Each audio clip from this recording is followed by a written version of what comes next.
20/4/2026 ಸಾಯಂಕಾಲ 4 ಗಂಟೆಗೆ ಇಂಡಿ ತಾಲೂಕಿನ ಬಬಲಾದ್ ಗ್ರಾಮದಲ್ಲಿ ಇವತ್ತೊಂದು ಅಕಾಲಿಕ ಮಳೆ ಮತ್ತು ಗಾರ್ ಬಿದ್ದು ಇಲ್ಲಿ ಸಂಬಂಧಪಟ್ಟಂತ ಬಬಲಾದ್ ಗ್ರಾಮದ ಪ್ರಗತಿಪರ ರೈತರಾಗಿರ್ತಕ್ಕಂಥ ನಮ್ಮ ರೇವಪ್ಪ ಶರಣಪ್ಪ ಬಿರಾದಾರ ಸಾಕಿನ ಬಬಲಾದಿ ಇವರಿಗೆ ಸಂಬಂಧಪಟ್ಟಂತ ಏನು 4 ಎಕರೆ ಜಮೀನಿನಲ್ಲಿ ದ್ರಾಕ್ಷಿಯನ್ನು ಬೆಳ್ಕೋತ ಬಂದಿದ್ದರು.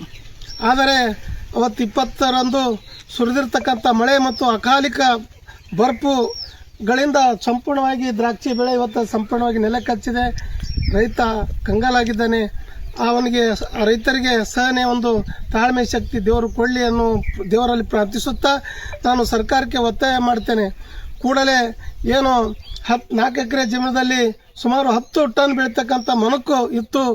ಅದು ಸಂಪೂರ್ಣ ಬೆಲೆ 50 ಲಕ್ಷ ಬೆಲೆ ಬಾಳ್ತಕ್ಕಂಥ ಏನು ದ್ರಾಕ್ಷಿ ಇವತ್ತು ಸಂಪೂರ್ಣವಾಗಿ ಇದೆಲ್ಲ ನೋಡ್ಬೋದು. ಗಿಡಗಳು ಎಲ್ಲ ನೆಲ ಕಚ್ಚಿವೆ, ಎಲ್ಲ ದ್ರಾಕ್ಷಿಗಳು ಉಳಿ ಬಿದ್ದಿವೆ. ಹೀಗಾಗಿ ರೈತ ಅಪಾರ ಹಾನಿಯಾಗಿದೆ.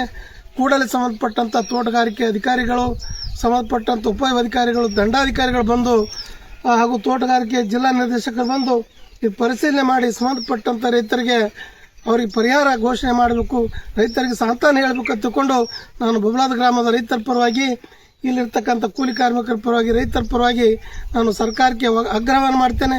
ಕೂಡಲೇ ಅವರಿಗೆ ಸುಮಾರು 50 ಲಕ್ಷ ಪರಿಹಾರವನ್ನು ಘೋಷಣೆ ಮಾಡಬೇಕು ಅಂತ ತಿಳ್ಕೊಂಡು ನಾನು ಆಗ್ರಹ ಮಾಡ್ತೇನೆ, ಒತ್ತಾಯ ಕೂಡ ಮಾಡ್ತಿದ್ದೇನೆ.